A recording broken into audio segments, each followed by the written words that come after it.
There's one creature on this planet that can look in the mirror and conclude, I'm different. That's us. And here's the twist. That comfortable sense of being slightly above average is usually what keeps someone exactly average, sometimes even below it. Pride has a mechanical flaw. It locks the system. Think of a device that refuses software updates. Any new input feels like a threat. Criticism turns into jealousy from others. Feedback becomes a personal attack. Useful information rarely gets through. Admitting a mistake? Even less. By the way, one quick thing before we continue. If you already enjoy this kind of light-hearted reflection, leave a like and subscribe to the channel. This helps the content reach more people, and you won't miss the next videos. Now let's move on. Centuries ago, Socrates noticed this pattern. He walked around Athens asking simple questions to people who were convinced they knew everything. Politicians, poets, military leaders. The result was public embarrassment. They realized in real time how little they actually understood. That didn't end well for him. He wasn't executed for ignorance. He was executed for exposing the confidence of those who couldn't tolerate being questioned. When pride feels cornered, it doesn't reflect, it retaliates. Nietzsche later described a similar mechanism in resentment. It doesn't always look like arrogance. Sometimes it shows up as a moral outrage. Someone fails to reach a certain level and decides that the level itself is corrupt, that anyone who made it must have cheated, been lucky, or started ahead. Rarely does the thought arise that growth might be required. Here's something counterintuitive. Pride often shows up in intelligent people, not necessarily because they know more, but because they can build convincing explanations for almost anything, including why they are right. Intelligence provides the tools to defend the ego more effectively. In the 1990s, David Dunning and Justin Kruger studied this dynamic. They found that people with lower competence in a domain tend to overestimate their ability, largely because they lack the awareness needed to measure their own gaps. The other side of the curve gets less attention. Truly competent people often underestimate themselves, precisely because they understand how much there is left to learn.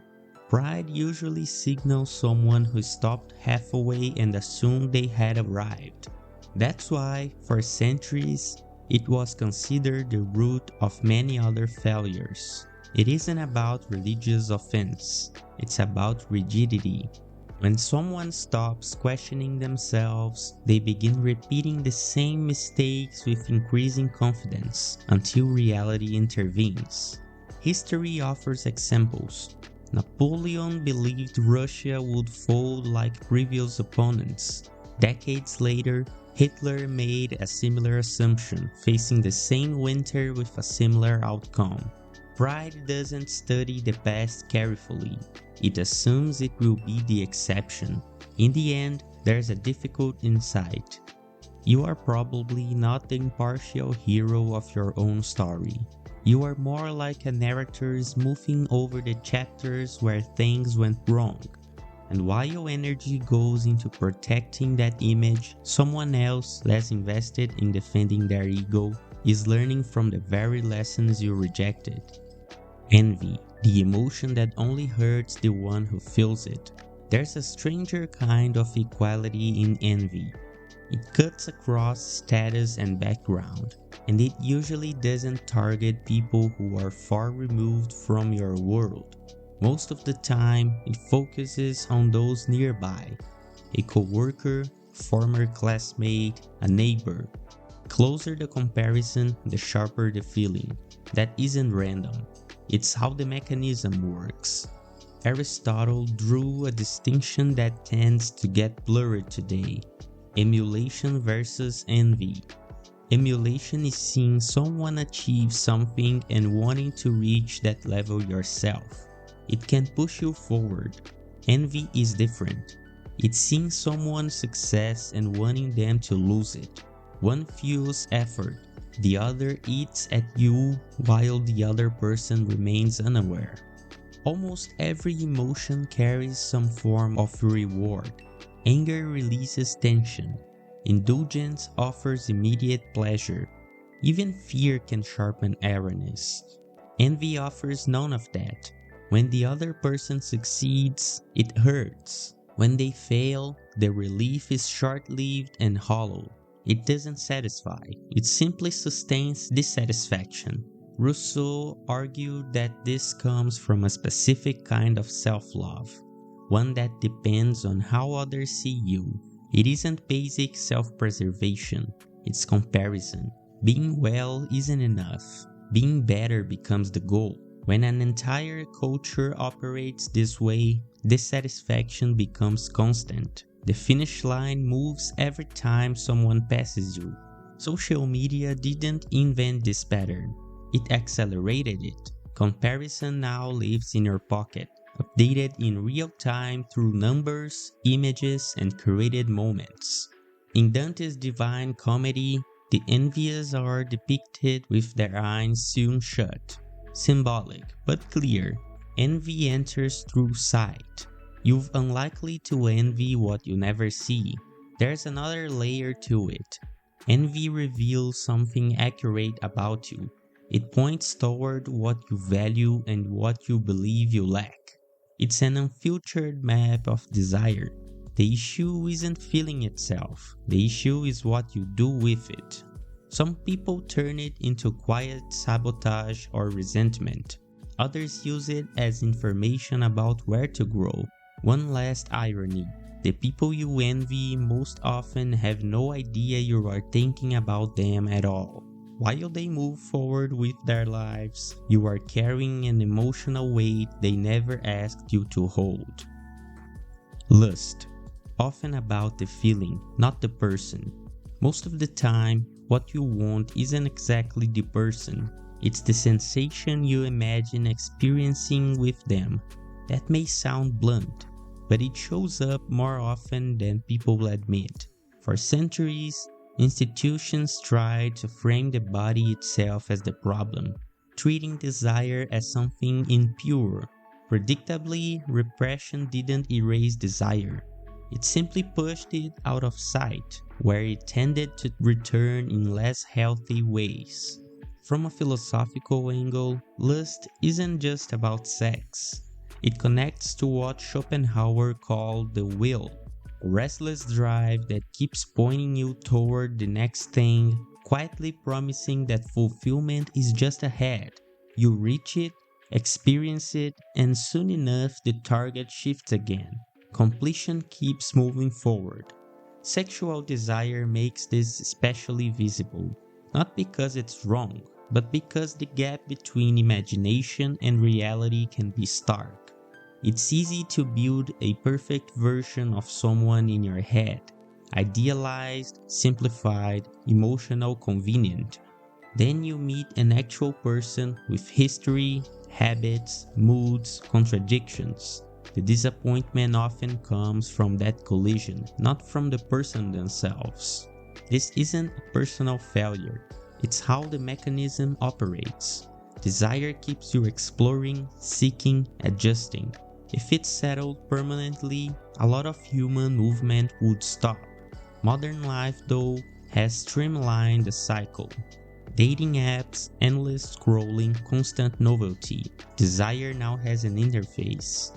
Options appear quickly and disappear just as fast. Access has never been easier, yet reports of loneliness keep rising. The issue isn't scarcity of options, it's the absence of depth in how they are approached.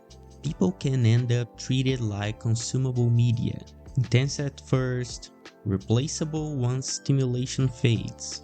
That dynamic rarely leaves either side satisfied. Plato popularized the myth that humans were once split in half and spent life searching for their missing counterpart.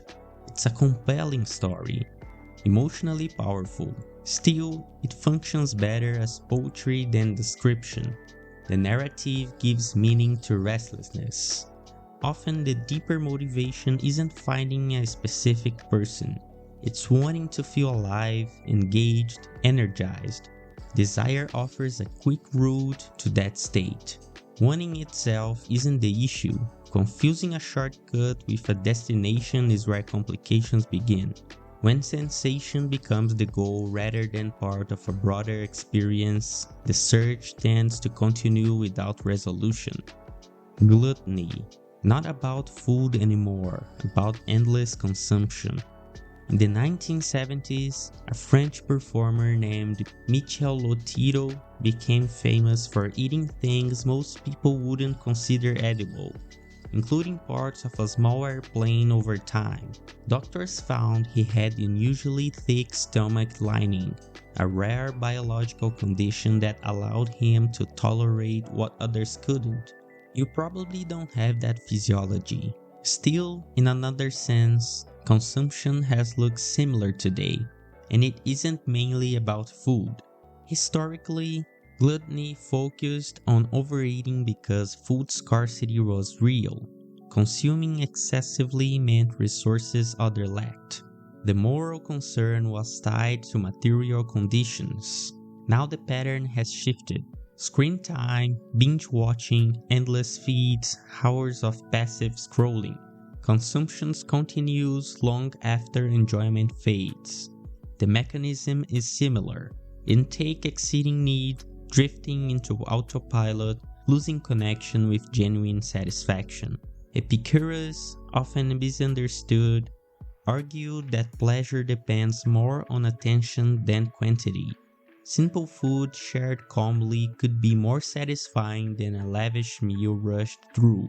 Over time, his name became shorthand for indulgence, almost the opposite of his point. Modern gluttony reduces the pause between impulse and action. A click replaces waiting, that missing pause used to help shape experience. Without it, consumption fills space rather than enriching it. Your body often registers the difference even when your mind keeps going. Feeling full yet unsatisfied isn't limited to eating. Industries have studied this closely. Food companies researched combinations of salt, sugar, and fat that maximize continued consumption while limiting the sense of fullness. Similar design principles appear in digital platforms, notifications, and gambling systems. Structures intended to keep engagement going past the point of satisfaction. That doesn't remove personal responsibility, but it changes perspective. These environments are engineered to sustain attention and consumption. Recognizing that doesn't instantly solve the issue. It does, however, make the dynamic clearer. Once you see the mechanism, it becomes harder to assume every excess comes purely from individual weakness. Greed, the sin that turned into a resume skill. At some point over the past centuries, something subtle happened. One of the traditional moral warnings quietly changed its status. Greed stopped looking like a flaw and started looking like ambition, discipline, financial intelligence. No official announcement, no cultural meaning, just a gradual shift in perception. Sociologist Max Weber noticed part of this transition in the early 20th century. Certain Protestant traditions faced a theological tension. If salvation was predestined, how could someone know they were among the chosen? Material success began to function as a possible sign of divine favor. Prosperity suggests blessing, lack of it implying the opposite. That idea didn't stay confined to religion. It seeped into broader cultural assumptions. Even today, people often evaluate character through financial success, as if wealth directly reflected merit or virtue. The equation isn't usually stated openly, but it still shapes judgments.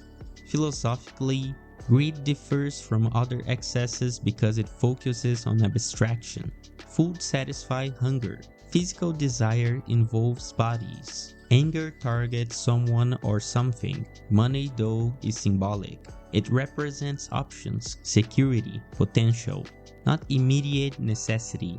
Aristotle described unlimited wealth accumulation as charismatistics, an activity detached from natural limits. In nature, most organisms stop consuming once needs are met. Symbolic accumulation has no built-in stopping point. There's an old story about Croesus, a famous wealthy king, asking a wise man who the happiest person alive was. He likely expected to hear his own name. Instead, the answer highlighted ordinary people who lived balanced lives and died peacefully. Croesus dismissed it at the time. Later, after losing power and stability, he reportedly understood the point more clearly. Modern greed rarely presents itself as stinginess. It often appears as strategic planning, building assets, thinking ahead. Those things aren't inherently negative. The issue begins when everything else becomes secondary. Time, relationships, health, presence, all filtered through accumulation. Research on well-being constantly suggests that once basic comfort and security are met, additional income has diminishing effects on everyday happiness. Yet the pursuit frequently continues, sometimes because the process itself becomes the objective. Money remains one of humanity's most useful tools. It expands choice, reduces vulnerability, enables projects. Trouble starts when it shifts from being a tool to being treated as a universal answer, especially to questions it simply cannot address. Sloth, often less about laziness, more about lost meaning. The word laziness gets used quickly, almost automatically. Historically, though, the older concept was acedia. It didn't refer to refusal to work. It described a loss of meaning. Medieval monks used it for that heavy feeling when daily routines started to seem empty. Not quite sadness, not physical fatigue, more like a quiet erosion of purpose. They even called it the noonday demon because it tended to appear when the day felt long, repetitive, and moving. Today's psychology recognizes something similar in anhedonia. Reduced ability to find pleasure or motivation in things that once mattered. Over time, the nuance faded.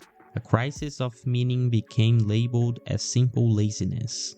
That shift is convenient in productivity-focused systems.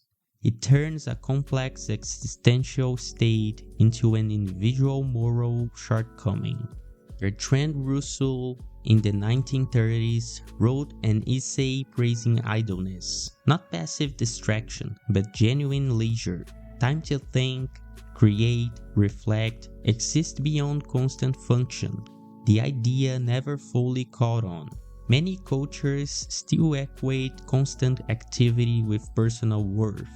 Actual laziness in the strict sense may be rarer than assumed. What gets labeled that way often includes burnout, lack of direction, or resistance to tasks that feel disconnected from purpose.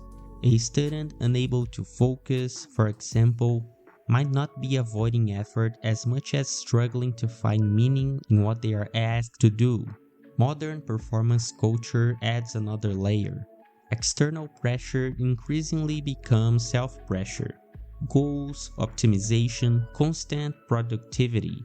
People become their own supervisors. When exhaustion hits, the reflex is self-criticism rather than questioning the structure. Rest itself isn't the issue. Recovery is necessary. The difficulty comes when it becomes hard to tell the difference between restorative pause and quiet disengagement. That distinction isn't always obvious, and labeling everything laziness can obscure what's actually happening underneath. Anger. the emotion that always thinks it's right. Notice something interesting about human emotions. Most of them try to hide at some point. Sadness keeps a low profile. Fear changes its name. Envy often presents itself as concern. Anger, though, tends to stand tall. It usually comes with certainty, the internal sense that the reaction is justified. And that confidence is exactly where complications begin. The Stoic philosopher Seneca wrote an entire treatise on anger in the 1st century. He happened to serve under Emperor Nero, which gives the text a layer of historical irony. Seneca's main argument was straightforward. Anger is a form of temporary madness that people defend while experiencing it. Someone who is delusional often doesn't realize it. Someone who's angry actually believes they are seeing things clearly. Seneca ultimately lost favor with Nero and was forced to take his own life. The political outcome went one way, but the observation about anger held up. Anger rarely removes the ability to reason. It mostly interferes with the ability to question the reasoning you are using. The narrative stays intact, but self-skepticism drops. That makes anger easy to amplify and direct. High conviction leaves little room for doubt. History offers examples. The French Revolution began with real grievances: inequality, hunger, institutional abuse. Over time, collective anger hardened into a system that consumed even its original architects. Once anger becomes the primary operating mode, it doesn't keep track of who started it. It reacts to whatever stands in front of it. In contemporary life, there's also the attention economy. Studies consistently show that outrage drives engagement.